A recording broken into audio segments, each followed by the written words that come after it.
Hello guys, आपका मेरे channel smart study में स्वागत है। आज हम क्लास 9th का सामाजिक विज्ञान का जो वार्षिक परीक्षा का पेपर है जो कि शिक्षा निदेशालय के द्वारा दिया गया है उस क्वेश्चन पेपर को सोल्व कर रहे हैं। ये बहुत ही इंपॉर्टेंट क्वेश्चन है यहाँ पर जो दिए गए हैं और इससे आपको आपका पैटर्न भी पता चल जाएगा। 80 नंबर का पेपर है, 3 घंटे का इसका समय है और ये DOE के द्वारा दिया गया है, जो शिक्षा निदेशालय है वहाँ से दिया गया है। तो फटाफट हम क्वेश्चन पेपर को समझते हैं। एक बार आप यहाँ से स्क्रीनशॉट लेके अपने टाइप्स देख लीजिए कि किस किस तरह के क्वेश्चंस आपके यहाँ पर आने वाले हैं। अब हम देखते हैं, स्टार्ट करते हैं क्वेश्चन पेपर। सबसे पहले देखो क्या कहा गया है। क्वेश्चन नंबर 1 में क्या कहा गया है, गलत मिलान की पहचान कीजिए। Choose the incorrect pair. Annapurna Nepal, Gurla Mandhata Nepal, Dhaulagiri Nepal, Kanchenjunga Nepal. तो देखो यहाँ पे अन्नपूर्णा और हम बात करते हैं धौलगिरी, कंचनजंगा, ये सभी जो है जो पहाड़ की मतलब माउंटेन्स जो है ये सब नेपाल में आती है, लेकिन जो गरुला मंधाता है वो नेपाल में नहीं आता। तो बी आंसर यहाँ पे करेक्ट हो जाएगा। क्वेश्चन नंबर 2 देखते हैं। निम्नलिखित में से कौन सी एक प्राथमिक क्षेत्र की क्रिया है, which is the following a primary sector activity. तो इसका आंसर हो जाएगा ए, कृषि, एग्रीकल्चर। क्वेश्चन नंबर 3 देखते हैं क्या कहा गया है। स्तंभ क और ख में मिलान करके सही का विकल्प हमें लिखना है। तो देखो यहाँ पे हम हिंदी या इंग्लिश दोनों में ही देख लेते हैं। फर्स्ट क्या, चर्च द्वारा लगाए जाने वाला कर। तो देखो चर्च द्वारा लगाए जाने वाले कर को हम यहाँ पर कहते हैं टाइड। उसको क्या कहा जाता है, टाइड कहा जाता है। राज्य द्वारा लगाए जाने वाला कर यहाँ पे क्या हो जाएगा, टाइल हो जाएगा। उसके बाद बास्तीन के किले का जो पतन है वो 1789 में हुआ था और फ्रांस का गणतंत्र यहाँ पर 1792 में हुआ था। तो इसका करेक्ट ऑप्शन सी आ जाएगा। यहाँ पे देखो सी में क्या कहा गया, फर्स्ट में बी हो जाएगा, सेकेंड में डी हो जाएगा, थर्ड में ए और फोर्थ में सी। तो फर्स्ट में बी, देखो यहाँ पे कोई एरो लगा के बताती हूँ, फर्स्ट में बी हो जाएगा, सेकंड में यहाँ पे डी हो जाएगा, थर्ड में यहाँ पे ए हो जाएगा और फोर्थ में यहाँ पर सी हो जाएगा। सेम यही इंग्लिश में भी होगा, बस इंग्लिश के अंदर यहाँ पे क्या किया गया, थोड़ी सी यहाँ जो लिखा गया है उसके अंदर थोड़ी सी मिस्टेक हो गई। एक बार रिवाइज कर देख लेते हैं। Tax leave by the church is called tithe, tax leave by the state is called tails, fall on the fort of the Bastille 1789, France becoming republic 1972। तो यहाँ पे इस तरह से आ जाएगा, ये इसका करेक्ट ऑप्शन हो जाएगा, करेक्ट मतलब सीक्वेंस हो जाएगा। क्वेश्चन नंबर 4 में देखो क्या कहा गया है। दी गई जानकारी के आधार पर नदी की पहचान करनी है। लंबाई 860 किलोमीटर है, उद्गम स्थान छत्तीसगढ़ की उच्चभूमि है और अपवाह क्षेत्र झारखंड और उड़ीसा। मतलब ऐसी नदी जो 860 किलोमीटर लंबी हो, छत्तीसगढ़ में हो और झारखंड और उड़ीसा उसके रास्ते में आता हो। तो ऐसी एक ही नदी है जिसका नाम है बी, महानदी। इंग्लिश में भी एक बार देख लेते हैं, इसमें क्या आ जाएगा, इसमें आ जाएगा महानदी। देखो क्या है, length 80-60 kilometre, highland of the Chhattisgarh and Jharkhand and Orissa आता है। अगर हम कृष्णा नदी की बात करें तो उसकी जो लंबाई है वो है 14 किलोमीटर और हम यहाँ पे बात करते हैं कावेरी की तो उसकी है 760। तो महानदी का आप याद ही रखिए 860 किलोमीटर इसकी लेंथ है। नेक्स्ट क्वेश्चन देखते हैं। क्वेश्चन नंबर 5 में आपको गलत जो शब्द है उसकी क्या करनी है, पहचान करनी है। देखो, निम्नलिखित में से गलत कथन की पहचान कीजिए। मानव पूंजी और भौतिक पूंजी से श्रेष्ठ है। तो देखो ये बात तो बिल्कुल सही है कि जो मानव है, यहाँ पे एक बार पहले हिंदी में कर लेते हैं फिर इंग्लिश में करते हैं। मानव जो है वो पूंजी भूमि हो या चाहे भौतिक पूंजी उससे श्रेष्ठ है, तो ये कथन सही है। बेहतर शिक्षा और स्वास्थ्य सुविधाओं के लिए मानव पूंजी का निर्माण किया जाता है। बिल्कुल, मानव पूंजी का निर्माण क्यों किया जाता है, बेहतर सुविधाओं के लिए। उत्पादन के लिए मानव पूंजी की कोई भूमिका नहीं है। डी क्या कहता है, मानव पूंजी में निवेश उच्च उत्पादक का कारण बनता है। तो ये सही है। ये ऑप्शन यहाँ पे क्या है, गलत है। तो सी आंसर हमारा जो सही हो जाएगा। एक बार इंग्लिश में भी रीड कर लेते हैं। Identify the incorrect statement in the following. Human capital is superior than the land and physical capital. Human capital क्या है, लैंड और फिजिकल कैपिटल से सुपीरियर है। Human capital can be form investing in education and health. Education और health को facilities देकर human capital को क्या किया जाता है, इन्वेस्ट किया जाता है और बढ़ाया जा सकता है। डी क्या कहता है, invest in human capital in reason to the high productivity को भी बढ़ाया जा सकता है। Human capital does not have any role of the production. तो ये क्या हो जाएगा, गलत हो जाएगा। तो उन्होंने इनकरेक्ट स्टेटमेंट ही पूछी है, सी यहाँ पे हमारा आंसर हो जाएगा। क्वेश्चन नंबर 6 में क्या कहा है, महात्मा गांधी जी के विचारों को पढ़कर पूरा वाक्य कीजिए। देखो क्या कहा गया, मैं भारत के लिए ऐसा संविधान चाहता हूं जो उसे गुलामी और अधीनता से मुक्त करे। मैं ऐसे भारत के लिए प्रयास करूंगा जिसमें सबसे गरीब व्यक्ति भी अपना माने और लगे कि देश को बनाने में उसकी भागीदारी हो। ऐसा भारत जिसमें सभी समुदाय के लोग पूरे मेल जोल से रहें। तो देखो यहाँ पे क्या कहा गया, महात्मा गांधी जी के सपनों में भारत गरीब भी अमीर हो जाएंगे, समाज में सभी व्यक्तियों को भागीदारी होगी, गरीब एवं अमीर के मध्य खाई नहीं होगी, या उपरोक्त में से कोई नहीं। तो सी आंसर देखो, हालांकि डी में भी कहा है कि भागीदारी होगी, लेकिन मेन यहाँ पे कहा गया है अमीर और गरीब के बीच में कोई डिफरेंस नहीं होगा, तो सी आंसर यहाँ पे क्या हो जाएगा, करेक्ट हो जाएगा। इंग्लिश में एक बार रीड कर देते हैं। I shall try a constitution which was released India from a threat and the president.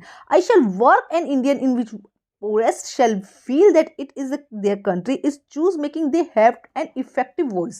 An Indian which as community shall live in perfect harmony. तो देखो यहाँ पे क्या कहा गया, मेनली ये कहा गया कि कोई गरीब और कोई अमीर के बीच में कोई डिफरेंशिएशन नहीं होगा। C answer, there will be no differentiation between rich and poor. C answer यहाँ पे क्या हो जाएगा, करेक्ट हो जाएगा। हालांकि बी क्वेश्चन भी हमें यहाँ पे लगता है कि all the people society will have the effective voice, ये भी होना चाहिए, लेकिन सी आंसर क्योंकि मेनली यहाँ पे क्या है, पुअर और रिच के बारे में बोला गया है। क्वेश्चन नंबर 7 देखिए क्या कहा गया है। HYV बीजों का मुख्य उद्देश्य क्या है, हाई हिल वेराइटी, क्या हो जाएगा, हाई हिल वेराइटी। तो इनका हाई हिल वेराइटी का मेन जो उद्देश्य है वो क्या होगा, the main M of the HYV of seed is. तो 7 में प्रति पौधा अनाज की मात्रा में वृद्धि करना, कीटनाशक का अधिक प्रयोग करना, प्रति पौधा अनाज में कमी या रासायनिक उर्वरकों का उपयोग। तो ए आंसर यहाँ पे क्या हो जाएगा, करेक्ट हो जाएगा। Increase the yield in the grain plant. देखो हाई यील्ड वेराइटी मतलब कि ज़्यादा अच्छे बीज बनाना ना, अच्छे यील्ड मतलब कि उत्पादन करना। तो क्या होगा, प्रति पौधा अनाज की मात्रा में वृद्धि, increase in the yield of a grain पर प्लांट। नेक्स्ट क्वेश्चन नंबर 8 देखते हैं, इनमें से कौन सा कथन भारतीय संविधान के संदर्भ में सही नहीं है। भारतीय संविधान समतामूलक समाज की स्थापना करता है। इंडियन कॉन्स्टिट्यूशन के अकॉर्डिंग कौन सी लाइन सही नहीं है, कौन सा स्टेटमेंट, उसे हमें देखना है। Indian constitution is a society based equality, ये क्या है, एकदम करेक्ट है। सेकंड देखिए, Indian constitution is democratic system, लोकतांत्रिक शासन पर भी प्रगति पे बल देता है, ये भी सही हो जाएगा। भारतीय संविधान में अपने नागरिकों में बंधुता के विकास पर बल देता है। Indian constitution is friendly among the citizen, ये भी सही है। नेक्स्ट देखिए, उपरोक्त सभी, तो क्या है, सभी के सभी यहाँ पे क्या है, सही है। तो डी आंसर यहाँ पे क्या हो जाएगा, करेक्ट हो जाएगा। क्वेश्चन नंबर 9 देखिए, क्वेश्चन नंबर 9 में क्या कहा गया है कि इस राज्य की एक राज्य के गाँव की कुल जनसंख्या है 5000। 1920 के दौरान उस गाँव में जन्म लेने वाले शिशुओं की कुल संख्या है 20। कुल संख्या कितनी है, 20। अब जब संख्या बताई जाती है तो वो किस पे बताई जाती है, वो 1000 पर बताई जाती है। तो देखो 1000 पे बताई जाएगी। तो अब उन्होंने कहा है कि गांव की जो जन्म दर है वो आपको क्या करनी है, बतानी है। तो देखो अगर इस तरह से हम करते हैं तो देखो यहाँ पे थोड़ा सा क्वेश्चन जो है वो थोड़ा सा कंफ्यूजिंग आ रहा है, क्योंकि 2% आ रहा है आंसर अगर हम देखते हैं। तो इस क्वेश्चन का भी हम इसको थोड़ा भी लास्ट में सॉल्व करेंगे, पहले हम ये बाकी के क्वेश्चन कर लेते हैं, ठीक है। हम 10th क्वेश्चन देखते हैं। देखो 10th क्वेश्चन में क्या कहा गया है, टू ट्रीटाइजेज ऑफ गवर्नमेंट नामक पुस्तक किसने लिखी थी, मतलब the who wrote the book two treatise of the government. तो इसका आंसर आ जाएगा जॉन लॉक ने। सी आंसर यहाँ पे सही हो जाएगा, जॉन लॉक ने ये पुस्तक लिखी थी, ये बुक लिखी थी। तो बहुत ही इंपॉर्टेंट क्वेश्चन है, आप अच्छे से इसको समझ के लर्न कर लीजिएगा। क्वेश्चन नंबर 11 में देखो वही दिया गया, एक सेंटेंस दिया गया है, एक स्टेटमेंट दी गई है और उसका रीजन दिया गया है। तो देखो सबसे पहले हम हिंदी में रीड करते हैं, क्या कहा गया है, ध्यान से। फ्रांसीसी उपनिवेशों में दास प्रथा का उन्मूलन जैकोबिन शासन के क्रांतिकारी सुधारों में से एक था। फ्रांसीसी उपनिषदों में दास प्रथा का उन्मूलन करना मतलब उसे खत्म करना जैकोबिन शासन के क्रांतिकारी सुधारों में से एक था। ये क्या है, सही स्टेटमेंट। दासों के साथ बेहद ही खराब व्यवहार होता था, ये भी क्या है, सही। देखो क्योंकि दासों के साथ ही खराब व्यवहार होता था, इसीलिए तो उन्होंने ये किया था ना। तो यहाँ पे दोनों ही सही है और जो संकल्पना है सही व्याख्या करती है। तो ए आंसर यहाँ पे क्या हो जाएगा, सही हो जाएगा। एक बार इंग्लिश में भी देख लेते हैं क्या कहा गया है। One of the most revolutionary social reform in the Jacobin regime was the abolition in slavery in the French colonies. इसका रीजन क्या है, slaves were treated very badly। तो ए आंसर यहाँ पे क्या हो जाएगा, करेक्ट हो जाएगा।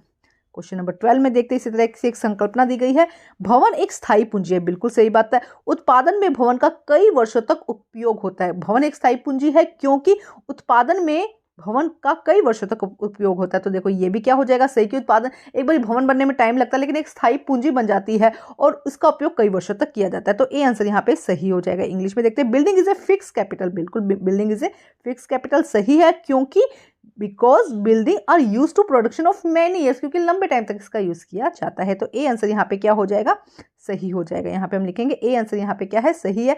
एक्सप्लेनेशन और रीजन दोनों ही क्या है, सही है और करेक्ट एक्सप्लेनेशन भी है। अब देखते हैं क्वेश्चन नंबर 13। देखो 13 में क्या कहा गया, भारत एक प्रभुत्व संपन्न देश है, कोई भी देश भारत का आदेश नहीं दे सकता है। देखो क्या कहा गया कि भारत एक क्या है, प्रभुत्व संपन्न देश है, ये बात भी सही है। कोई भी देश भारत को आदेश नहीं दे सकता है। तो ये दोनों लाइन दोनों ही सही है, लेकिन सही व्याख्या नहीं है। तो बी आंसर यहाँ पे क्या हो जाएगा, करेक्ट हो जाएगा। देखो क्या कहा गया है, India is a sovereign country, no country can order India. तो बी आंसर की दोनों स्टेटमेंट सही है, बट करेक्ट एक्सप्लेनेशन नहीं है। 14 में देखते हैं, 14 में क्या कहा गया है यहाँ पर, एक सेकेंड देखते हैं। देखो 13 में भी क्या है, यहाँ पे ए आंसर आ जाएगा कि करेक्ट एक्सप्लेनेशन है। 13 में भी ए ही आ जाएगा, ध्यान से देखिएगा। 14 की हम बात करते हैं तो 14 में देखो क्या कहा गया है, ब्रह्मपुत्र एक सदानीर नदी है, ब्रह्मपुत्र हिमालय की नदी है। तो यहाँ पे देखो क्या कहा गया कि दोनों संकल्पनाएं तो सही है, दोनों बातें सही कही गई है, कारण भी, लेकिन जो कारण है वो सही नहीं है। भी से भी सही है, कै भी सही है, लेकिन जो संकल्पना की व्याख्या नहीं करता है। तो यहाँ पे बी आंसर आ जाएगा। देखो एक बार फिर देखते हैं, Brahmaputra is a perennial river, Brahmaputra is a Himalaya river. तो दोनों स्टेटमेंट जो बोली गई है वो सही है, लेकिन रीजन इसका सही नहीं है दिया। तो यहाँ पे बी क्वेश्चन आएगा। 14 में बी आंसर होगा, बाकी में ए ही आएगा। अब देखते हैं 15 में क्या कहा गया। 15 क्वेश्चन रिपीटेड है। देखो यहाँ पे क्या कहा गया है कि भारत, गलत जो है उसे हमें देखना है। तो उत्पादन में मानव पूंजी की भूमिका होती है, जो फिफ्थ क्वेश्चन था वही यहाँ पे हो जाएगा। सी आंसर यहाँ पे क्या हो जाएगा, सही हो जाएगा। आपको क्या है, गलत कथन की पहचान करनी है, तो ये क्वेश्चन रिपीटेड है। नेक्स्ट देखते हैं हम आगे, यहाँ पे 16 क्वेश्चन। देखो 16 क्वेश्चन में क्या कहा गया है, फ्रांस की नेशनल असेंबली द्वारा किए गए सुधारों के संदर्भ में नीचे दिए गए विकल्पों में से सही विकल्प को चुनिए। Choose the correct option from the option by the given below, reference in the correct measure in the national assembly of France. तो देखो फर्स्ट क्या है, सामंती व्यवस्था का अंत, ये तो है। देखो तीनों में ही ये कथन है, तो ये सही है। चर्च द्वारा किए जाने वाले करों को भी समाप्त किसने किया था, ये भी सेकंड जो है इन्होंने ही किया था, फ्रांसीसी यहीं से असेंबली से ही हुआ था। चर्च के स्वामित्व वाली भूमि को चर्च के पास रहने दिया, ये काम भी इसने किया। तो सभी कथन डी यहाँ पे क्या हो जाएगा, सही होगा। उसके बावजूद भी ये क्वेश्चन क्या है, थोड़ा सा कंफ्यूजिंग है, तो आंसर इसका डी होना चाहिए। लेकिन अगर कुछ भी चेंजेस होगा तो मैं आपको जो कमेंट है या जो जहाँ पे कमेंट दिए जाते हैं वहाँ पे इसका आंसर आपको लिख कर दे दूंगी। लेकिन अभी तक इसका आंसर डी ही है, चेक करके अच्छे से आपको बता दूंगी। क्वेश्चन नंबर 17 देखते हैं। 17 में क्या कहा गया है, एक सेकेंड, देखो क्या कहा गया 17 को, एक सेकेंड, क्वेश्चन बहुत लेंथी है, आपके पढ़ने में बहुत टाइम लगता है इनको ना। आ जाओ देखते हैं क्या है क्वेश्चन। निम्नलिखित में से गलत कथन की आपको क्या करनी है, पहचान करनी है। गुजरात और अरुणाचल प्रदेश के स्थानीय समय में 2 घंटे का अंतर है। There is a time gap of 2 hour between local time of Gujarat and the Arunachal Pradesh. ये जो स्टेटमेंट है बिल्कुल सही है। गलत की आपको पहचान करनी है, ध्यान रखिएगा। सेकेंड देखिए, 23.5 डिग्री 30 उत्तर अक्षांश भारत को लगभग 2 बराबर हिस्सों में बांटती है। 23 and 30 north latitude divide India almost 2 equal part, बिल्कुल इस तरह से बीच में जाती है और 2 इक्वल पार्ट में डिवाइड करती है, ये भी सही होगा। 82 एंड 30 पूर्व देशांतर भारत के गुजरात से होकर गुजरती है। 82 and 30 east longitude pass to the Gujarat. तो ये स्टेटमेंट गलत है। ये भी क्या करते हैं, इस तरह से सेंटर में गुजरते हैं और गुजरात इस तरफ आ जाता है। तो ये स्टेटमेंट गलत हो जाएगी। तो सी आंसर हमारा सही हो जाएगा। और क्षेत्रफल की दृष्टि से भारत का 7वां बड़ा देश है, ये हमें पता ही है। India is the 7th largest country in the world in the basis of area. तो आंसर यहाँ पे क्या हो जाएगा, सी आंसर यहाँ पे करेक्ट हो जाएगा। क्वेश्चन नंबर 18 देखते हैं। 18 में क्या कहा गया है, जॉन ने स्नातकोत्तर तक की पढ़ाई की है, लेकिन उसके पास कोई भी रोजगार नहीं है। बताइए कि वह किस बेरोजगारी में आ रहा है। देखो पढ़ाई की है मतलब शिक्षित है, लेकिन फिर भी बेरोजगार है। बी आंसर यहाँ पे क्या हो जाएगा, करेक्ट हो जाएगा। John has the post graduate but he does not have any work, which type of the unemployment is this. तो एजुकेटेड इन अनएम्प्लॉयमेंट, तो क्या आ जाएगा, बी आंसर यहाँ पे सही हो जाएगा।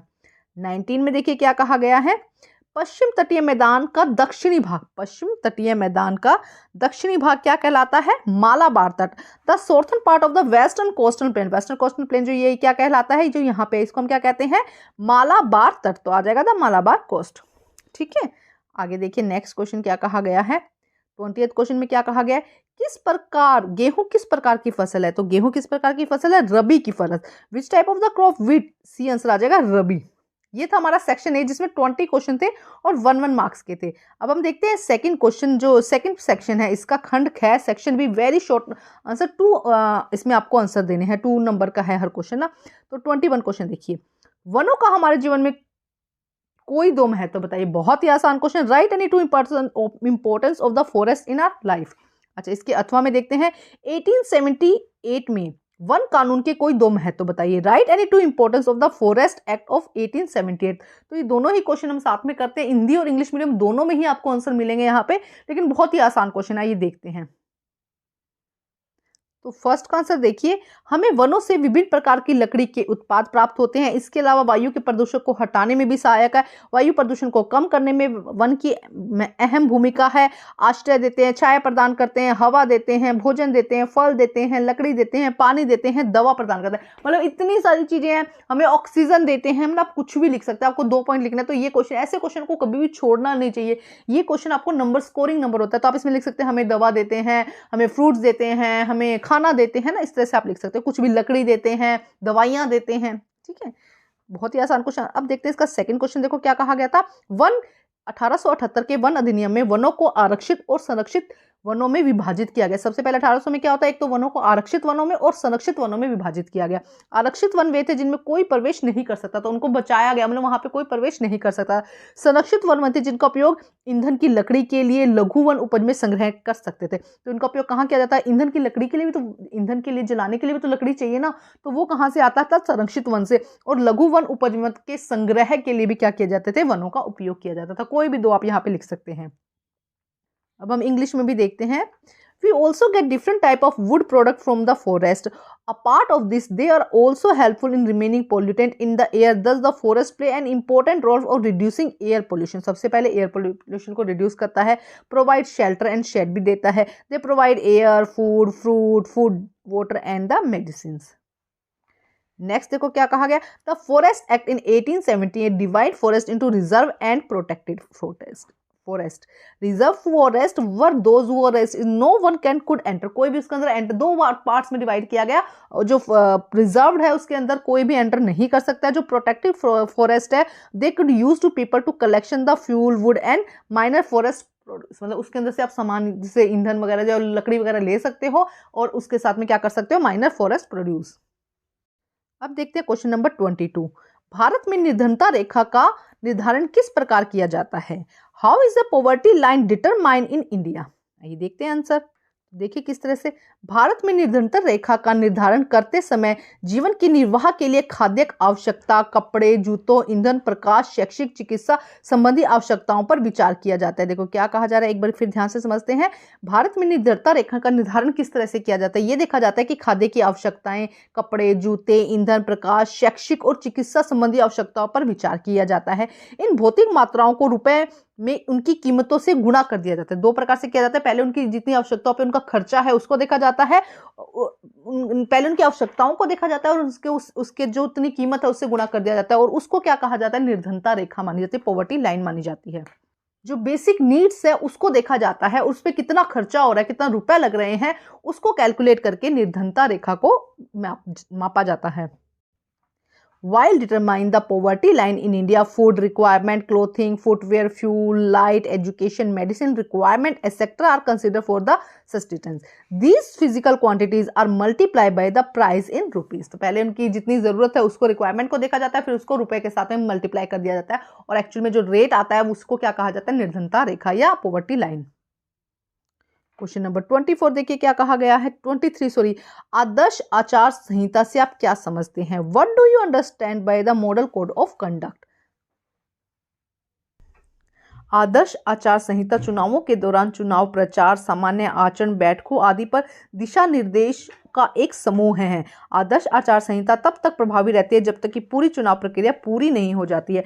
कोई भी राजनीतिक दल या उम्मीदवार जाति, धर्म के आधार पर वोट को सुरक्षित नहीं रख सकता है। मतलब देखो क्या कहा गया, आदर्श आचार संहिता, एक आचार संहिता तब लग जाती है जब भी वोट होने वाले होते हैं, तो चुनाव प्रचार को लेके उनके आचरण, बैठकों आदि को दिशा निर्देश देने के लिए भी कब तक आप प्रचार कर सकते हैं, इस तरह से। उसके बाद आप कोई ऐसे जैसे जॉब से रिलेटेड आप नहीं, जैसे कि वोट आने वाले हैं तो आप उससे 5 दिन पहले आप जॉब का कोई ऑफर नहीं निकाल सकते हो किसी के लिए, कोई आप रिसेशन नहीं दे सकते, कुछ मतलब ऐसा कर नहीं सकते, कि उस समय आचार संहिता लग जाती है। तो आचार संहिता का मतलब है कि एक जो भी चुनाव से रिलेटेड जो भी प्रचार करना है आपको, उससे रिलेटेड बैठक करनी है, मीटिंग करनी है, उसके संदर्भ में दिशा निर्देश दिए जाते हैं, और ये तब तक प्रभावी रखते हैं जबकि पूरी चुनाव प्रक्रिया ना हो जाए। देखो आंसर में क्या आएगा, the model code of the conduct is a set of guideline and instruction of the campaigning, general conduct, meeting etcetera during election. The model code of conduct remain in force till the entire election process is completed. No political party and candidate can reserve vote on the basis of the caste and religions. Question number 24, न्यूनतम समर्थन मूल्य को परिभाषित कीजिए। Define minimum support price. देखिए, न्यूनतम समर्थन मूल्य एमएसपी वह दर है जिस पर सरकार किसानों से फसल खरीदती है। यह किसानों की उत्पादन लागत में कम से कम 1.5 गुना अधिक होती है। तो न्यूनतम समर्थन मूल्य क्या है? जिससे पे कि जो सरकार है वो किसानों से फसल खरीद रही है और इसके अंदर जितनी उसकी लागत हुई है, जितने उसने पैसे इन्वेस्ट किए हैं या जितना उसका खर्चा हुआ है, उससे 1.5 गुना कम से कम क्या होनी चाहिए? अधिक होनी चाहिए। न्यूनतम समर्थन मूल्य किसी भी फसल के लिए वह न्यूनतम मूल्य है जिसे सरकार किसानों के लिए लाभकारी मानती है। मतलब अगर मान लो 50 रुपए की कोई चीज खरीदे तो 75 में क्या होगा? सरकार उसे खरीदेगी। तो इसके लिए सरकार क्या है? सरकार को भी होना चाहिए, किसानों को लाभकारी होना चाहिए। इसीलिए इसके माध्यम से किसानों का इससे क्या मिलता है? समर्थन मिलता है।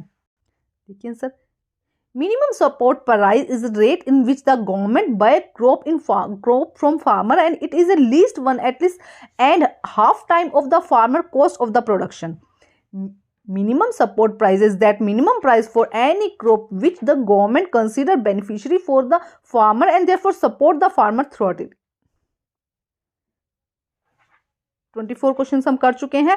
अभी ये 3 नंबर के और 5 नंबर के क्वेश्चंस बाद में करेंगे। पहले हम यहाँ पे नेक्स्ट क्वेश्चंस कर लेते हैं, जो कि है खंड ई, जो सेक्शन ई दिया गया है उसे हम करते हैं। देखो यहाँ पे क्या कहा गया है, एक पैराग्राफ दिया गया है जिसको भी रीड नहीं करेंगे, सिर्फ उसको समझ लेंगे। देखो क्या कहा गया, संविधान सभा के बारे में दिया गया है, उसके जो मेन अध्यक्ष थे वो डॉक्टर BR अम्बेडकर थे, उसके बारे में बताया गया है। और यहाँ पे कहा गया है कि उसकी जितनी भी बहस हुई या जितनी भी बात हुई, इसे कॉन्स्टिट्यूशन असेंबली डिबेट कहा गया, जिसके 12 मोटे खंड थे और इसके पीछे क्या था, जितनी भी सोच विचार थे सभी रखे गए थे, जिससे कि इन जो भी ये बहस हुई है इन दस्तावेजों का उपयोग किया जा सके। जितनी सारी बातें थी रिटर्न में की गई थी, जिनका क्या किया जाए, जब दस्तावेज बने, संविधान बने, तो उसमें इसका यूज किया जाए। हिंदी और इंग्लिश दोनों में ही आ जाएगा, दोनों ही आंसर करवा दूंगी। तो देखो फर्स्ट का आंसर क्या कहा गया, फर्स्ट क्वेश्चन। इसमें अब यहाँ पे देखो क्वेश्चन जो है वो 1 मार्क्स के, लास्ट क्वेश्चन 2 मार्क्स का है।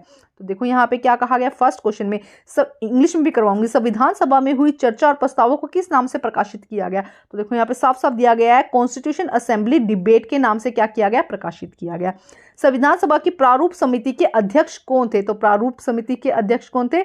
डॉक्टर भीमराव अंबेडकर। आपको इसी पैराग्राफ में से आंसर लेने हैं। क्वेश्चन नंबर 3, संविधान की व्याख्या के लिए किस दस्तावेज का उपयोग किया गया? तो यहां से हम आंसर, जो थर्ड का आंसर है हम यहां से लिख देंगे, सभा में पेश हर प्रस्ताव, हर शब्द, वहां कई की गई बातों को रिकॉर्ड किया जाता था और संभाला जाता था। इसे कॉन्स्टिट्यूशन असेंबली डिबेट के नाम से 12 मोटे खंडों में प्रकाशित किया गया। इन्हीं बहस के हर प्रावधान के पीछे की सोच और तर्क को समझा जा सके, संविधान की व्याख्या के लिए इस बहस के दस्तावेजों का उपयोग किया जाता था। तो यहां से लेके यहां तक सीधे सीधे हम ज्यादा डिटेल में नहीं जाते, मतलब जो आंसर दिया गया उसी में से आंसर कर लेते हैं।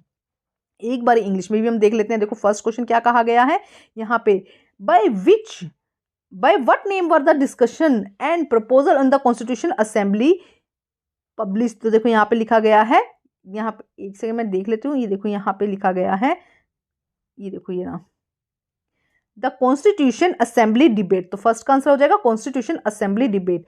सेकंड क्वेश्चन में कहा गया, who was the chairman of the drafting committee of the constitution assembly? तो यहाँ पे साफ साफ देखो लिखा गया, डॉक्टर भीमराव अंबेडकर प्रिपेयर्ड ए ड्राफ्ट। तो ये हो जाएगा सेकंड का आंसर। थर्ड क्वेश्चन में देखो क्या कहा गया, which document is used to interpret constitution and why? तो यहां से देखो आ जाएगा इसका आंसर एवरी डॉक्यूमेंट। थर्ड का answer, every document presented and every word spoke in the constitution assembly has been recorded. हर जो भी बोला जा रहा था वो रिकॉर्डेड था एंड प्रिजर्व था।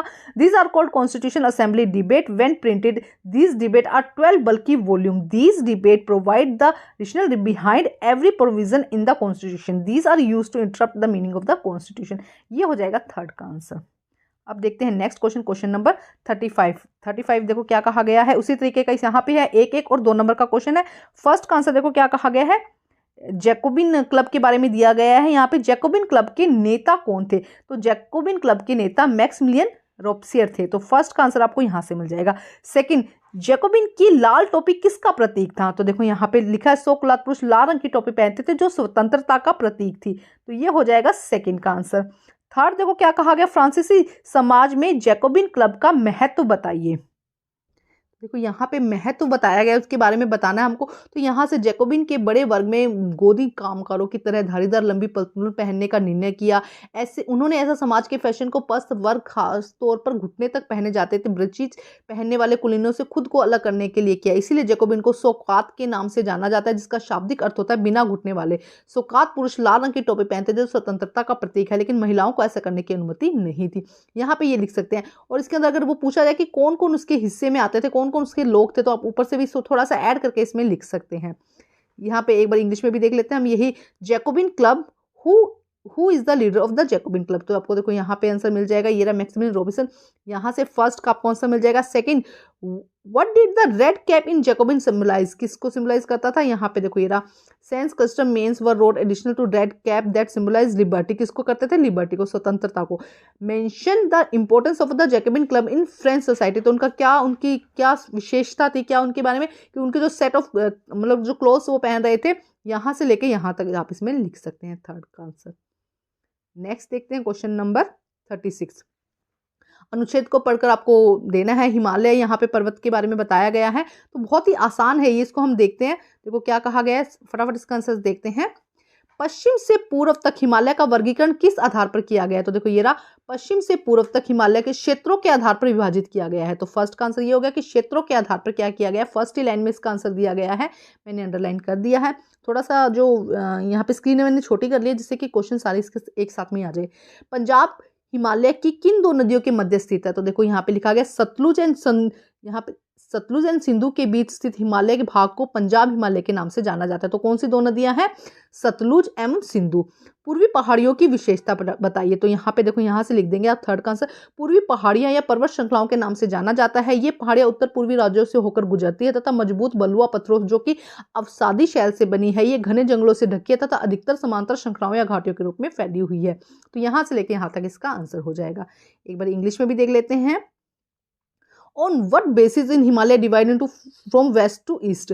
यहाँ से देखो Himalayas has been divide the basis of the region from the west to east, किसके रीजन कैसा है वहां पे उसके अकॉर्डिंग क्या किया गया है, वेस्ट टू ईस्ट में डिवाइड किया गया है। Between which two rivers in Punjab Himalaya located, तो देखो यहाँ पे लिखा गया Indus and Sutlej. Indus and Sutlej क्या है, जो हिमालय रिवर्स है, टू रिवर्स है, ठीक है। मेंशन एनी टू फीचर्स, तो यहाँ से आप लिखेंगे they are known as the, यहाँ से लेकर थर्ड का आंसर आप यहाँ तक लिखेंगे कि they are known as the Purvanchal and the east hills of mountain. These hills running from the north eastern state are mostly composed of strong sandstone with sediment rock covered with the dense forest. The mostly run in the parallel range in the valley. Next देखते हैं question number 37, जो कि खंड 6 मतलब section app दिया गया map based question है। विश्व में राजनीतिक मानचित्र में ए और बी दो लक्षण अंकित किए गए हैं। इन लक्षणों को निम्नलिखित जानकारी की सहायता से पहचानिए और सही नाम पर मानचित्र पर सीधी रेखा दी गई है। एक है मित्र राष्ट्र, एक है धुरी राष्ट्र। एक बार इंग्लिश में रीड करते हैं। Two places A and B are marked in the outline political map of the world. Identify these places with the help of the following information. Write their correct name on the line and mark the near. Alien nation and an Axis power. देखो यहाँ पे first हम 31 का question world map पे दिया गया है। यहाँ पे हमें देखना है कि जो A पॉइंट है वो क्या है और जो B पॉइंट है वो क्या है। तो A पॉइंट क्या हो जाएगा, यहाँ पे इंग्लैंड हो जाएगा, और जो B पॉइंट है वो क्या हो जाएगा, वो टर्की हो जाएगा। वो क्या हो जाएगा, टर्की। तो एक एलिन और एक एक्सिस पावर आपको यहाँ पे बतानी थी। ए एंड बी का आंसर हो जाएगा। अब ऐसा ही मैप एक और दिया गया है, देखो जो कि है इंडिया मैप। देखो क्या कहा गया है यहाँ पे 37.2 दिया गया है। भारत के राजनीतिक रेखा मानचित्र में निम्नलिखित में से किन्हीं तीन को उपयुक्त चिन्हों से दर्शाइए और नाम बताइए। तो मैं आपको ये सारे ही करवा दूंगी, लेकिन आपको इनमें से जब एग्जाम में आएगा तो 3 करना है, क्योंकि 3 मार्क्स का है। फर्स्ट है हिमाचल प्रदेश, अनाईमुडी, बी पर इनाईमुडी, सी पर बिहार, डी पर कोंकण और ई पर वुलर झील। तो ये सारे आपको बताने हैं जो इंडिया का मैप दिया गया है। देखो यहाँ पे दिखाती हूँ, तो आप इसका सीक्वेंस याद कर लीजिए। हिमाचल, ए हिमाचल प्रदेश, बी अनाईमुडी, सी बिहार, कोंकण और वुलर झील। तो देखो यहाँ पे मैप दिया गया है। ये देखो ये इंडिया का मैप है। इस मैप में आपको क्या करना है, ये सभी चीजें बतानी है। तो यहाँ पे देखो, यहाँ पे आपको दिखाती हूँ, कलर चेंज कर देती हूँ थोड़ा सा। देखो ये हो जाएगा ए, जिसमें क्या कहा गया था, ए में क्या कहा गया था, अरुणाचल प्रदेश। ए में क्या कहा गया था, अरुणाचल प्रदेश। तो ये हो जाएगा ए अरुणाचल प्रदेश। बी में था अनाईमुडी, तो बी हो जाएगा अनाईमुडी। सी में था बिहार, तो ये हो जाएगा बिहार। डी में था कोंकण, तो डी हो जाएगा कोंकण। और ई में था वुलर झील, तो ये हो जाएगा ई। तो इन्हीं पॉइंट्स को आपको क्या करना है मैप में, इनमें से किन्हीं 3 पॉइंट्स को आपको क्या करना है, आइडेंटिफाई करना है। तो अभी हमने 37.2 क्वेश्चन कर लिए। इसके बाद जो पेपर है वो दृष्टि बाधित मतलब कि ब्लाइंड्स के लिए है। उसमें कुछ क्वेश्चंस दिए गए हैं, आप एक बार देख सकते हैं। देखो हमारा क्वेश्चन पेपर कंप्लीट हो गया है। अभी यहाँ पे कुछ क्वेश्चंस रह गए हैं जो 3-4 क्वेश्चन। तो आइए स्टार्ट करते हैं पार्ट 2 का क्वेश्चन नंबर 25।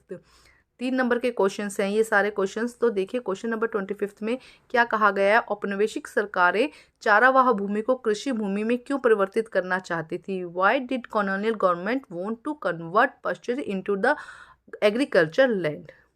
देखते हैं इसका आंसर हम। भूजस्व औपनिवेशिक सरकार के वित्त मुख्य स्रोत था। खेती का विस्तार करके यह अपने राजस्व संग्रह को बढ़ा सकता था। इससे अधिक जूट, कपास, गेहूं, अन्य कृषि उपज होगी जो इंग्लैंड में आवश्यक थी।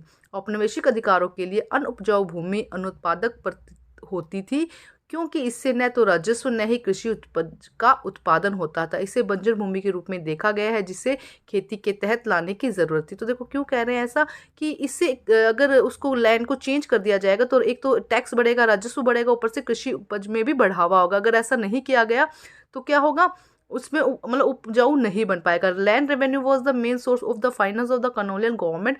Bye expanding cultivation it could increase its revenue collection. It would get more jute, wheat and other agriculture produce that was required in England.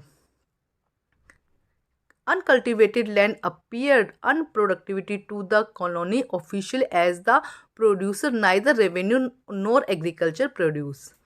It was seen as wasteland that need not to be brought under cultivation. It was seen as waste land that need to be brought under cultivation. मतलब यही बात कही जा रही है कि अगर use नहीं किया जाएगा उसको, तो अगर चेंज नहीं किया गया तो प्रोडक्टिविटी नहीं होगी, प्रोडक्टिविटी नहीं होगी तो वो क्या रह जाएगी। इसीलिए एग्रीकल्चर प्रोड्यूस उसमें चेंज किया गया है उसको। 26 क्वेश्चन हम 25 कर चुके हैं। इसका सेकंड क्वेश्चन देखिए, वन कानून में घुमंतु चरावाहों के जीवन को कैसे प्रभावित किया। How was the life of forester affected by the passing of forest laws. देखते हैं हम इसका आंसर।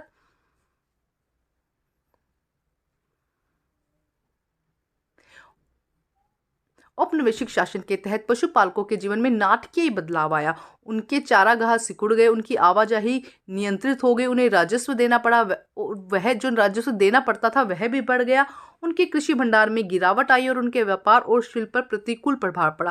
तो देखो क्या कह रहे हैं, पशुपालकों के जीवन में किस तरह से बदलाव आया। उनके चारागाह जो वो चराने जाते थे, गायों को या जानवरों को जो भी चराने जाते थे वो कम हो गए। उनकी आवाजाही को नियंत्रित कर लिया गया और जो टैक्स दे रहे थे वो और भी बढ़ गया। जो टैक्स पहले दे रहे थे वो और भी बढ़ गया। और उसके अलावा जो कृषि भंडार थे उनमें भी गिरावट आई। उसके व्यापार में शिल्प और उनके व्यापार पर प्रतिकूल मतलब उनका नेगेटिव इफेक्ट पड़ा।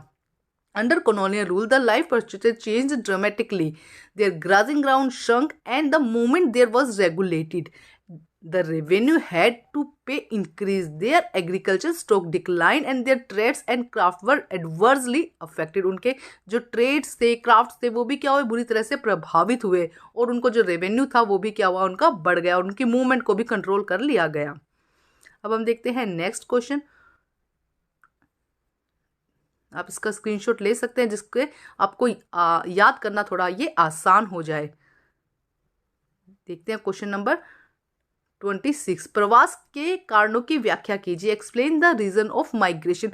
तो माइग्रेशन किसे कहते हैं, एक जगह से दूसरी जगह के जाने को हम माइग्रेशन कहते हैं। कि एक जगह से दूसरी जगह जब कोई माइग्रेट कर जाता है, चला जाता है, तो उसके रीज़न क्या हो सकता है। सबसे मेन रीज़न तो इसके अंदर यही होता है कि जब क्या किया जाए, जब कोई जॉब के लिए, जब किसी को खाना नहीं मिलेगा, खाना लेने के लिए, जॉब के लिए जब एक जगह से दूसरी जगह जाएगा तो उसे माइग्रेशन या प्रवास कहा जाता है। यही इसका मेन रीज़न होता है, जो मतलब जॉब के लिए। इसके अलावा सुविधाओं के लिए कह सकते हैं कि सुविधाओं के लिए भी कोई माइग्रेट कर जाता है। पढ़ाई के लिए माइग्रेशन हो सकता है, एजुकेशन इसके अंदर आ सकता है। तो इस तरह से काफ़ी कुछ आप इसके अंदर लिख सकते हैं। यहाँ पे जो बता रही हूँ आपको हिंट दे रही हूँ, आप इसको थोड़ा एक्सप्लेन करके अपने शब्दों में लिख सकते हैं।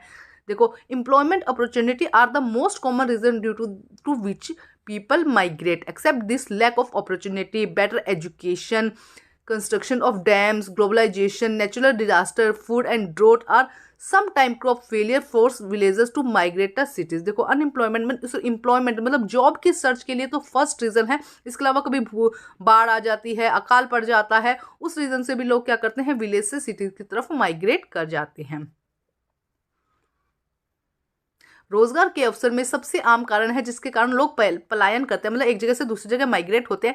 इसके अलावा अवसरों की कमी, बेहतर शिक्षा, बांध का निर्माण, वैश्वीकरण, प्राकृतिक आपदा और कभी कभी फसल की विफलता ने भी ग्रामीणों को शहरों की ओर पलायन करने के लिए मजबूर कर दिया है। तो मेन कारण रोजगार हो सकता है, इसके अलावा आप कुछ भी इसके अंदर ऐड ऑन कर सकते हैं। नेक्स्ट हम क्वेश्चन देखते हैं, खाद्य सुरक्षा को किसी भी देश के लिए क्यों आवश्यक है? Why is food security is necessary for any country? खाद्य सुरक्षा यह सुनिश्चित करने के लिए बहुत महत्वपूर्ण है कि सभी के पास खाने के लिए पर्याप्त हो और परिवार अपने जीवन को सुरक्षित रखने की चिंता किए बिना अपने समुदायों का निर्माण कर सके। मतलब देखो, सबसे पहले खाद्य सुरक्षा का मतलब ही ये है कि सबके पास खाने के लिए चीजें होनी चाहिए, खाने का कोई भूख से ना मरे, सबके पास क्या होना चाहिए? खाना होना चाहिए।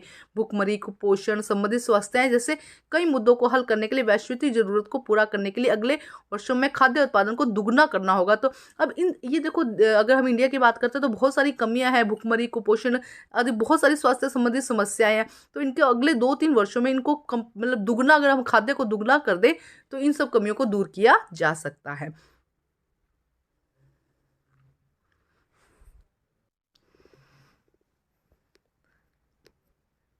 Food security is very important to ensure that everyone has enough to eat and families can build their communities without worrying about security of their life. To meet global needs, food production must be doubled in the next year in the order to solve many issues such as starvation, malnutrition and association health.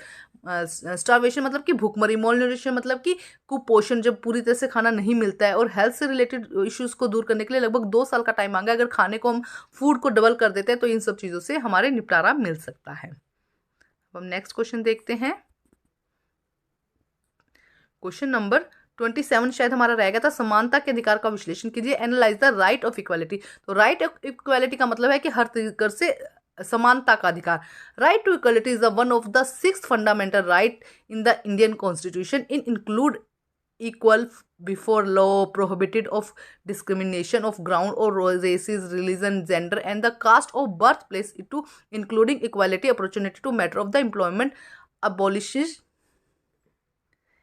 Untouchability and tiles. देखो क्या कहा गया कि 6th fundamental right है, और इसमें क्या कहा गया? लॉ की होनी चाहिए, डिस्क्रिमिनेशन होना चाहिए, डिस्क्रिमिनेशन हो रहा है उसके अगेंस्ट, जन्म, कास्ट, जेंडर के अगेंस्ट हमेशा क्या होनी चाहिए? समानता होनी चाहिए। उसी को हम क्या कहते हैं? Law of equality. मतलब कि सभी के अंदर, चाहे वो किसी भी धर्म, जाति, किसी कहीं पे भी जन्म लिया हो, कैसी भी उसकी जॉब हो, हर चीज में उसको क्या होना चाहिए? कोई छूत या भेदभाव नहीं होना चाहिए, उसके अंदर समानता का अधिकार होना चाहिए। समानता का अधिकार भारतीय संविधान के 6 मौलिक अधिकारों में से एक है। इनमें से कानून में समक्ष समानता, जाति, धर्म, लिंग, जाति या जन्म के स्थान पर भेदभाव निषेध शामिल है, मतलब भेदभाव नहीं किया जा सकता। इसमें रोजगार के मामलों में अवसर की समानता, सबको रोजगार की अपॉर्चुनिटी मिलनी चाहिए। अब संप्रेषणता और उपाधियों का भी उन्मूलन भी शामिल है। अब हम देखते हैं नेक्स्ट क्वेश्चन। क्वेश्चन नंबर 28 हम कर चुके हैं। 29, आपके विचार में भारतीय न्यायपालिका स्वतंत्र क्यों है? कारण बताइए। Why do you think that the Indian judiciary is independent? Give reason. तो देखो क्यों है? क्योंकि कानून बनाने का अधिकार सबके पास, कानून बनाने और मौलिक अधिकारों को लागू करने के कार्य करने के लिए स्वतंत्र न्यायपालिका आवश्यक है। कि देखो कानून सबके लिए सेम हो, मौलिक अधिकारों, सभी के मौलिक अधिकारों की रक्षा हो। इससे क्या हो? इसके लिए जो न्यायपालिका है वो स्वतंत्र होना चाहिए। ऐसा नहीं है कि अमीर के लिए अलग कानून हो और गरीब के लिए अलग कानून हो। जब वो कोर्ट में जा रहे हैं तो सब इक्वल है, वहां पे कुछ भी ऐसा नहीं है कि किसी के भेदभाव नहीं किया जा सकता उनके बीच में। एग्जैक्ट जो बात है वही बात होगी। मतलब कि जो कानून, तो कानून सबके लिए एक है। एक न्याय प्रक्रिया की बाहरी प्रभावों से बचाने के इरादे रखता है। मतलब न्याय प्रक्रिया कैसी होनी चाहिए? उसको बाहरी कोर्ट के बाहर वो क्या है उससे कोई फर्क नहीं पड़ना चाहिए कि बाहर क्या है। किसी भी कारण से अदालत में जाने वाले सभी व्यक्तियों को पूर्ण कानूनी सुरक्षा प्रदान करता है। मतलब उन्हें पूर्ण सुरक्षा होती है कि उनके साथ सही व्यवहार किया जाएगा, उनके साथ में सही, उनको न्याय दिलाया जाएगा। जहां गलती है उसको सजा दी जाएगी, चाहे वो कोई भी क्यों ना हो, और जो सही है उसे किसी भी कीमत पर सजा नहीं दी जाएगी। In independent judiciary is necessary to carry out the function of upholding the law and enforcing fundamental right. वही देखो, वही बात है यहाँ पे। It tend to shield the process the external influence and the provide full legal protection to all individually going to court for whatever reason। किसी भी reason से अगर वो कोर्ट गया है तो उसको सही मिलेगा, मतलब न्याय मिलेगा, यही वाली बात है। और बाकी बाहरी प्रभावों से बचाने के लिए क्या किया गया है, कोर्ट को जो जुडिशरी है वो उसको क्या कहा गया है, इंडिपेंडेंट माना गया है। अब हमारा जो खंड सी था, सेक्शन सी, वो कंप्लीट हो गया। अब हम नेक्स्ट सेक्शन कर रहे हैं, सेक्शन ई। हम सेक्शन ई जो है वो पहले ही कर चुके हैं। सेक्शन जो है अब हम करने वाले हैं घ सेक्शन या डी सेक्शन। अब हम करते हैं क्वेश्चन नंबर 30। यहाँ पे सभी 5 नंबर के क्वेश्चन है और हर क्वेश्चन में ऑप्शन दिया गया है। हर क्वेश्चन में आप देखेंगे कि 2 क्वेश्चन दिए गए हैं और ये बहुत अच्छे, मतलब लेंदी क्वेश्चन होंगे थोड़े से, लेकिन यहाँ पे अच्छे से करेंगे। क्वेश्चन नंबर 30 देखिए, भारत के प्रधानमंत्री की शक्ति का वर्णन कीजिए, describe the power of the president. तो देखिए, भारत का राष्ट्रपति की शक्तियों को निम्नलिखित है। देखो शक्ति क्या क्या कहा गया है उसके बारे में हम देखते हैं। राष्ट्रपति देश में सभी राजनीतिक संस्थाओं समग्र कामकाज का पर्यवेक्षण करते हैं, सुपरविजन करते हैं, ताकि वे राज्य के उद्देश्यों को प्राप्त करने के लिए सद्भाव से काम कर सके। मतलब कि उनके पास में क्या है, हर एक काम को जो सुपरविजन करने का काम जो है वो किसके पास में है, राष्ट्रपति के पास में होता है, जिससे कि जो राज्य काम कर रहे हैं वो भी अपना काम सही तरीके से कर सके। सभी सरकारी गतिविधियां राष्ट्रपति के नाम पर होती है। सरकार के सभी कानून और प्रमुख नीतिगत फैसले उनके नाम से जारी किए जाते हैं। तो जितनी भी गतिविधियां होती है, सरकारी जितने भी काम किए जाते हैं वो भी किसके द्वारा किए जाते हैं, राष्ट्रपति के द्वारा किए जाते हैं। उनके फैसले बल उन्होंने जो कह दिया राष्ट्रपति ने कि इस तरह से ही सरकारी काम किया जाएगा, तो वो उन्हीं के नाम से किया जाता है। सभी प्रमुख नियुक्तियां राष्ट्रपति के नाम से होती है। इसके अलावा प्रमुख न्यायाधीश, सर्वोच्च न्यायालय, राज्यों के उच्च न्यायालयों, न्यायाधीशों, राज्यों के राज्यपाल, चुनाव आयुक्त आदि, देश के राजदूतों आदि नियुक्ति शामिल है। तो देखो क्या कह रहे हैं कि जितने भी नियुक्तियां जो कि अपॉइंटमेंट्स किए जाते हैं, चाहे वो मुख्य न्यायाधीश का हो, सर्वोच्च न्यायालय का हो, न्यायाधीशों का हो, राज्यपालों का हो, चुनाव आयुक्तों का हो, वो किसके द्वारा किया जाता है, राष्ट्रपति के द्वारा। जितने भी अंतर्राष्ट्रीय संधियां और समझौते, इंटरनेशनल जितने भी काम है वो भी राष्ट्रपति की सहमति से होते हैं। राष्ट्रपति भारत के रक्षा बलों का सर्वोच्च कमांडर होता है। जो राष्ट्रपति है वो भारत के रक्षा बलों का, जो डिफेंस हमारी कमेटी है उसके क्या है, सर्वोच्च कमांडर होते हैं। जो भी काम डिफेंस करती है वो किसके कहने पर करती है, सर्वोच्च कमांडर राष्ट्रपति के कहने पर करते हैं। तो मतलब मेन जो राष्ट्रपति का बहुत पावरफुल, आप इस तरह से लिखते हो, बहुत पावरफुल है, बहुत पावर्स होती है देश में किसी भी काम को करने में। देखते हैं आगे। The president supervision the overall function of the all political institution in the country of so that the operate in harmony of achieve the objective of the states. All government activity take place in the name of the president. All law measure policy decision to the government of the issued her name. जितनी भी policies जो चलाई जाती है अलग अलग, चाहे गरीबों के लिए, किसी भी चीज़ के लिए, एजुकेशन के लिए, वो किसके द्वारा चलाई जाती है, प्रेसिडेंट के द्वारा। All major opportunity, all major appointment are made by the name of the president. जितने भी अपॉइंटमेंट्स होते हैं वो किसके द्वारा दिए जाते हैं, प्रेसिडेंट के द्वारा। This include the appointment of the chief justice of India, the जज of supreme court and the high court of the state, the government of the state and the election commissioner, ambassador of the countries. मतलब जो भी main high courts के अंदर जो जज हैं वो सारे कौन कर सकते हैं, कौन अपॉइंट कर सकते हैं, president. All international treaties and agreements are the made of the name of the president. The president is the supreme commander of the defence force of India. Defence force of India जो भी उसके supreme है वो कौन है, president है। आप screenshot ले सकते हैं जिससे कि इजी हो जाएगा आपको बाद में लर्न करना, भी समझ भी लीजिए और यह वीडियो को पॉज करके आप एक स्क्रीनशॉट अच्छे से ले सकते हैं। अब हम देखते हैं इसका नेक्स्ट क्वेश्चन क्या है। भारत के प्रधानमंत्री की शक्तियों का वर्णन कीजिए, describe the power of the prime minister of India. तो देखते हैं इसका आंसर हम। ये दोनों ही क्वेश्चन बहुत ही इंपॉर्टेंट है, अच्छे से इसको आपको समझना जरूरी है। प्रधानमंत्री के पास सरकार के प्रमुख रूप से कई शक्तियां हैं। वह मंत्रिमंडल की बैठकों की अध्यक्ष करता है। वह अन्य मंत्रियों को कार्य सौंपता है। मतलब मेन मंत्रिमंडल की जो बैठक होती है उसकी अध्यक्षता करते हैं। मंत्रियों को जो कार्य दिया जाता है वो कौन देते हैं, प्रधानमंत्री देते हैं। उनके पास मंत्रियों को बर्खास्त करने की भी अधिकार है। मतलब वो किसी भी मंत्री को अपनी कैबिनेट से निकाल भी सकते हैं कि ये इसी काम नहीं करेगा।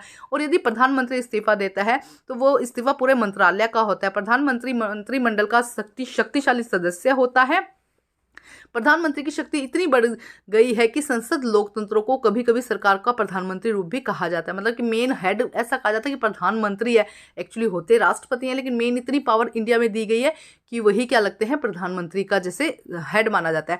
The prime minister has server power as the head of the government.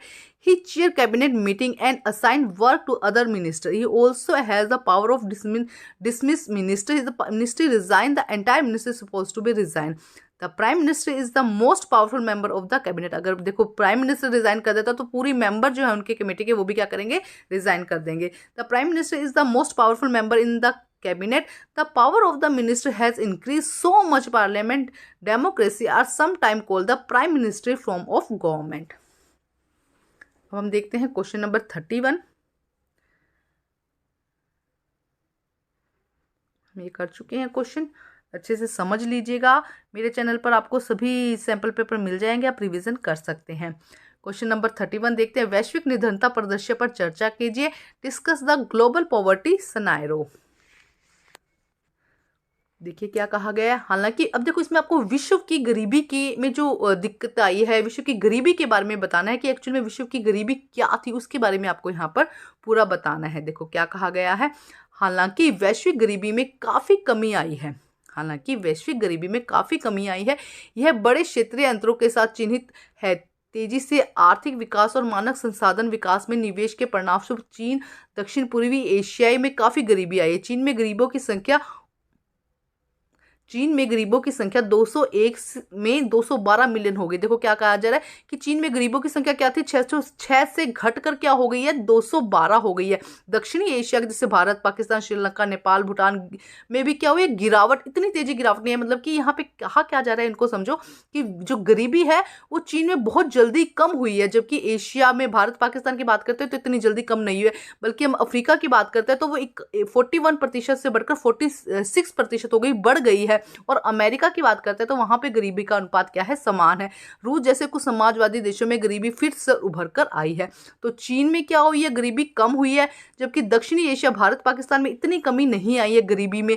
लेकिन अगर सहारा की बात करते हैं तो वहां 41 से बढ़कर 46 हो गई है. अमेरिका में जो गरीबी है, गरीबी का अनुपात वैसा ही है. और वापस से अब क्या कह रहे हैं, कुछ समाजवादी देशों में गरीबी बढ़कर आ रही है. तो यहाँ पे हमें गरीबी के बारे में बताना है और पूरे विश्व के अकॉर्डिंग कि पूरे विश्व में किस तरह से गरीबी बढ़ रही है, कितना % हो रहा है, उसको समझाना है इसमें. अब इसको और इलेबोरेट करके लिख सकते हैं और इसके अंदर लाइंस ऐड कर सकते हैं. मेन पॉइंट मैंने आपको यहाँ पर बता दिए हैं. आप स्क्रीनशॉट लीजिए और उसको समझ के अच्छे से समझिए और उसको लर्न कीजिए. तो मेन बात है, देखो क्या है, चीन में गरीबी क्या हुई है, कम हुई है. भारत, पाकिस्तान, श्रीलंका में बराबर सी है, कोई ज्यादा फर्क नहीं आया है. ठीक है.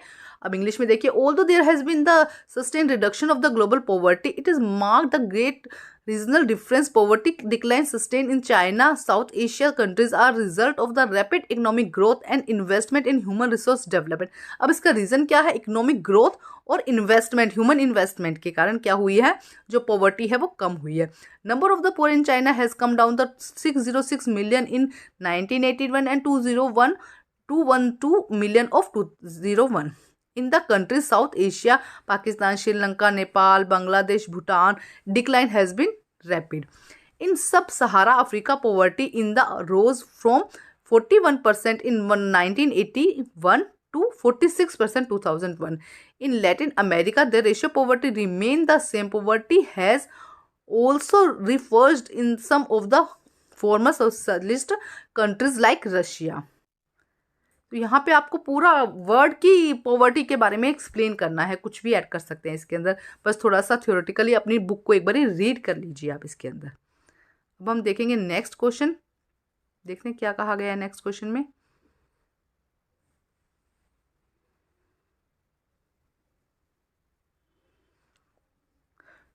भारत में निर्धनता के अंतरराज्यीय समानता पर चर्चा कीजिए. Discuss the interstate disparity in India. मतलब अब यहाँ पे देखो, पहले हमने विश्व के बारे में बताया था, गरीबी के बारे में. अब हमें क्या बताना है, इंडिया में गरीबी के बारे में बताना है कि इंडिया में क्या दिक्कत है, क्या क्यों ये प्रॉब्लम हो रही है निर्धनता की. तो देखो अलग अलग राज्य का हम यहाँ पे लेंगे. प्रत्येक राज्य में गरीबी का अनुपात समान नहीं है. हालांकि 70 के दशक की शुरुआत में हर राज्य में गरीबी में गिरावट आई है, लेकिन गरीबी को कम करने की सफलता की दर अलग अलग राज्यों में अलग अलग रही है. 20 राज्यों और केंद्र शासित प्रदेश में गरीबी अनुपात 26 के राष्ट्रीय औसत स्तर से कम है. अन्य में गरीबी अनुपात राष्ट्रीय औसत दर से अधिक है. देखो क्या यहाँ पे क्या कहा जा रहा है कि अलग अलग, देखो जब शुरुआत हुई थी 1900 के 70 के दशक की यहाँ पे बात हो रही है, उस समय जो गरीबी थी वो लगभग सब में बराबर थी, लेकिन क्या हुआ है, कुछ में बढ़ी है, कुछ में कम हुई है। जिसमें से क्या है, कुछ ऐसे हैं जहाँ पे अभी तक नहीं बढ़ी है। देखो इसमें क्या कहा गया, उड़ीसा और बिहार में 47 और 43% केंद्र गरीबी अनुपात साथ में 2 गरीब राज्य बने हुए। देखो क्या कहा जा रहा है कि उड़ीसा और बिहार 47 और 43% वहां पे इतनी गरीबी है कि जो सबसे गरीब राज्य बने हुए हैं। इनमें राज्यों में ग्रामीण शहरी दोनों ही तरह की गरीबी काफी अधिक है। जम्मू कश्मीर पंजाब में सबसे अधिक गरीबी दर है, सबसे कम, मतलब जम्मू एंड कश्मीर और पंजाब में क्या है 3.5 और 6% गरीबी दर है, मतलब कि वहां पे गरीब लोग सबसे कम है। दूसरी ओर तमिलनाडु, आंध्र प्रदेश, गुजरात, केवल पश्चिम बंगाल जैसे राज्यों में भी गरीबी के उल्लेखनीय गिरावट आई है, जो गरीबी दर है। खाद्यान्न का सार्वजनिक वितरण, मानव संसाधन विकास पर ध्यान, उच्च कृषि विकास और भूमि सुधार के उपाय हेतु इनमें गिरावट, जो गरीबी में गिरावट के प्रमुख जिम्मेवार कारक हैं। The proportion of the poor is not the same in the every state. Though there has been a decline in poverty in every state from the early 70s, the success of rate reduction of poverty has varied the state to state. In 20 state union territories, the poverty ratio is less than the national average of 26. क्या कह रहे हैं कि state to state ये अलग अलग है, कि किसी में जो गरीबी है वो जल्दी से कम हुई है, किसी में गरीबी अभी तक है, तो ये कहा गया है। देखो आगे क्या कहा गया, in other the poverty ratio are higher than the national average. Among these, Odisha and Bihar continue to be the two poorest state. The poverty ratio is 47 and 43% respectively. तो उड़ीसा एंड बिहार में जो पॉवर्टी रेशियो है वो 47 and 43% है, जिसकी वजह से ये दो स्टेट है जो सबसे ज़्यादा पुअरेस्ट हैं। Both rural and urban poverty are quite high in this state. चाहे वो शहरी हो चाहे वो ग्रामीण हो, दोनों ही जगह क्या है, पॉवर्टी दिखा गया है। Jammu and Kashmir and Punjab the lowest poverty rate 3.5 and 6 respectively. Jammu और कश्मीर में 3.5 और 6 मतलब सबसे कम गरीबी है वहाँ पे।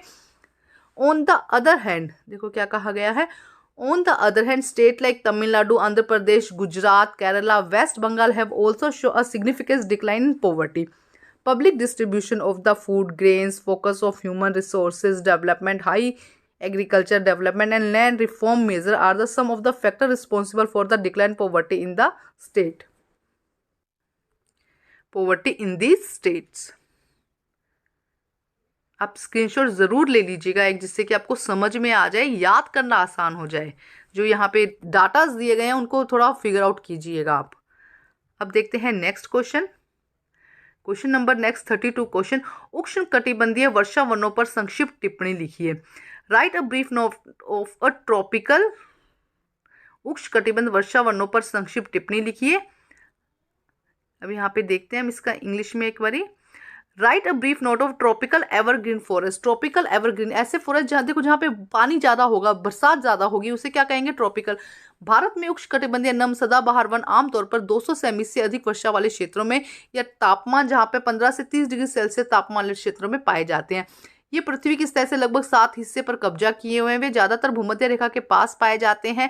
ये वन घने तथा बहुस्तरीय होते हैं। यह घने बहुस्तरीय वन जिसमें कई प्रकार के जीव वनस्पतियां शामिल है। ये वन भारी वर्षा वाले क्षेत्रों में पाए जाते हैं। यह वन पश्चिमी घाट के पश्चिमी ढलानों पर पाए जाते हैं। तो जहाँ पे ज्यादा वर्षा है ना, जहाँ पे टेम्परेचर कम है, वहां पे ये जो फॉरेस्ट है होता है।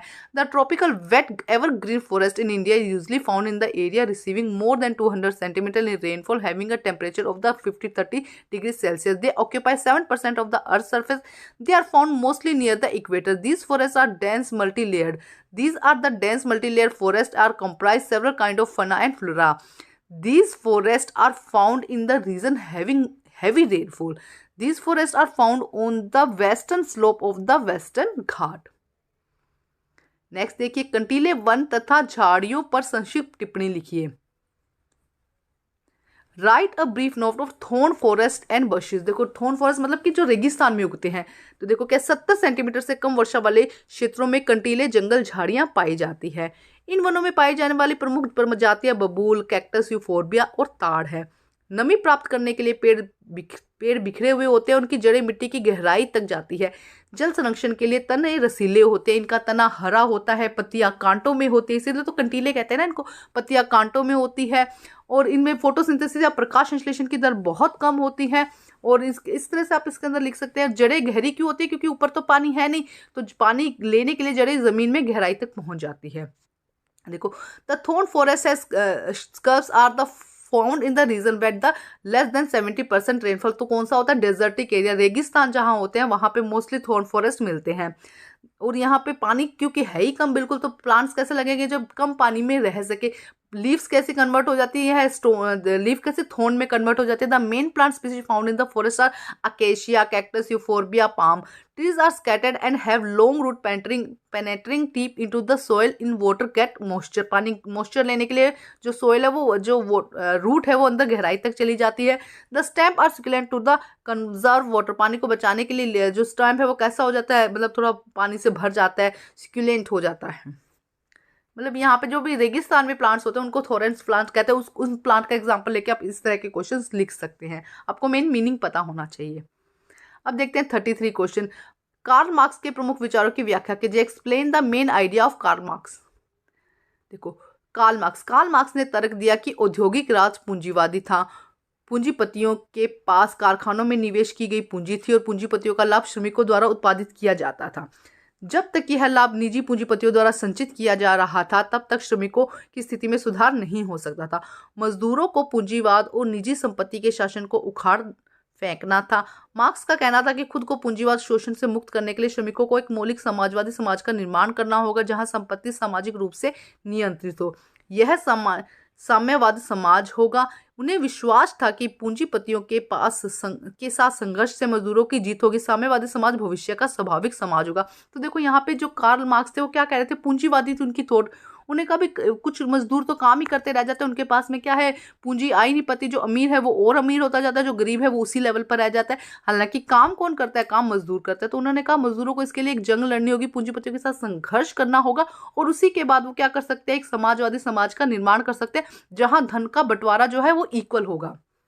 अब देखो यहाँ पे क्या कहा गया। Karl Marx argued that the industry social was the capitalism owned by the capital invest in factory and the profit of capitalist was the produced by worker. The condition of worker could be not improved as long as the profit was accumulated to private capitalizations. Work had been the overthrown the capitalism and rule of the private property. Marx believed that the free of themselves from the capitalization exploitations, work had to construct a radically socialist society where all property was the social controlled. These would be communist socials. He was convinced that the work would tremble in the conflict with the capitalized. A communist society was the natural society of the future. तो देखो वही कहा जा रहा है यहाँ पे। Next इसका हम क्वेश्चन देखते हैं। ये हमारा लास्ट क्वेश्चन होगा। यहाँ पे देखिए क्वेश्चन क्या है। रूस में स्टालिन का समूहीकरण कार्यक्रम कैसे लागू हुआ? How was the Stalin collectivisation programme implanted in Russia? देखो क्या कहा गया। स्टालिन का समूहीकरण कार्यक्रम। स्टालिन ने सभी किसानों को सामूहिक खेतों कोल खोज में खेती करने के लिए मजबूर किया। सामूहिक खेतों में स्वामित्व में बड़ी मात्रा में भूमि औजार स्थानांतरित किए गए। किसान भूमि पर काम करते थे और सामूहिक लाभ को साझा किया जाता था। इस कार्यक्रम में एक भाग के रूप में किसानों को सामूहिक खेतों पर एक साथ खेती करने के लिए मजबूर किया जाता, जिन्हें कोल खोज कहा जाता था। जिन किसानों को सामूहिकता कार्यक्रम में आदेशों का विरोध किया, पालन करने से इनकार कर दिया, उन्हें कड़ी सजा दी गई और इनमें से कई देश को निर्वासित कर दिया गया। देखो क्या कह रहे हैं कि स्टालिन ने क्या किया कि उन्होंने कहा कि भाई खेती तुम लोग करोगे, खेत है तुम्हारे, तुम लोग खेती करोगे, लेकिन जो उसका प्रॉफिट होगा ना वो क्या करेंगे? हम शेयर करेंगे। मतलब एक साझा करना पड़ेगा उसका लाभ। सामूहिक जो लाभ होगा उसको किसान भूमि पर काम करते थे और सामूहिक लाभ को साझा करते थे। और उन्होंने इस तरह का एक कार्यक्रम चलाया जिसे सामूहिकरण कहते हैं। सामूहिकरण में क्या किया? भाई काम तो तुम करो लेकिन जो प्रॉफिट होगा उसे हम साझा करेंगे। तो इस बात का ऑब्जेक्शन था और जो इस बात को नहीं मानेगा उसको क्या दी जाएगी? Punishment. Standing collectively programme state force all the peasant cultivate in collective form kolkhoz. The bulk of the land and the implanted were transferred to the ownership to the collective form. Peasant work on the land and kolkhoz profit was shared as a part of the program. Peasants were forced to cultivate together and collective form of the work called kolkhoz. The peasant and the farmer who resist and refuse the follow of the order to perform collectivization's program were punished severely and many of them was even deported and exiled from the country. देखो यहाँ पे क्या कह रहे हैं? तुमको ये बात माननी पड़ेगी कि भाई तुम काम तुम करो, उसका प्रॉफिट क्या करेंगे, शेयर करेंगे। एक प्रोग्राम बनाया जिसे कलेक्टिवलाइजेशन प्रोग्राम कहा गया, और जो इसको नहीं मानेगा उसको क्या किया जाएगा, पनिशमेंट दी जाएगी या फिर क्या किया जाएगा, देश से बाहर निकाल दिया जाएगा। तो ये है sample paper. Thank you guys.